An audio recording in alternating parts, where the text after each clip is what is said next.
Иса ходил по городам и учил о Царстве Всевышнем. Религиозные ученые были этим недовольны, так как многие люди уверовали в Ису. Люди восхищались, слушая его, потому что чувствовали силу в его учении. Он говорил: «Учение мое не от меня, но от того, кто послал меня». Однажды Иса учил в храме. Учителя Таурата и блюстители закона привели с собой женщину.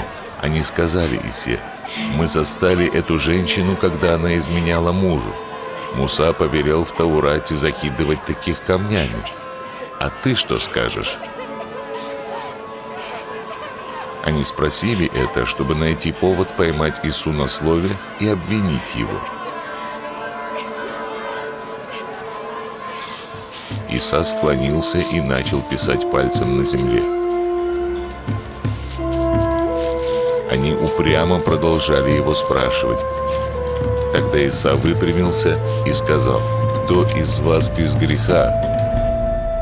Пусть первым бросит в нее камень».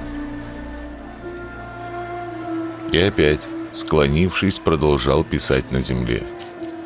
Тогда, начиная с учителей Таурата, они начали по одному уходить. В конце концов остались только Иса и женщина. Иса выпрямился и сказал: «Женщина, где твои обвинители? Разве никто не осудил тебя?» «Никто, господин», — ответила она. «И я тебя не осуждаю», — сказал Иса. «Иди и больше не греши».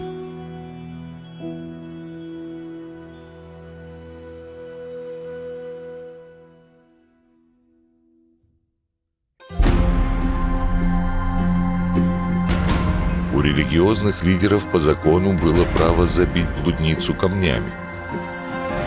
Почему же они ушли? Учителя Таурата не привели с собой мужчину, участвующего в блуде. Как этот факт показывает, что они руководствовались своими ожесточенными сердцами, а не желанием следовать закону. По вашему мнению, не слишком ли легко Иса отнесся к греху женщины? Почему вы так думаете?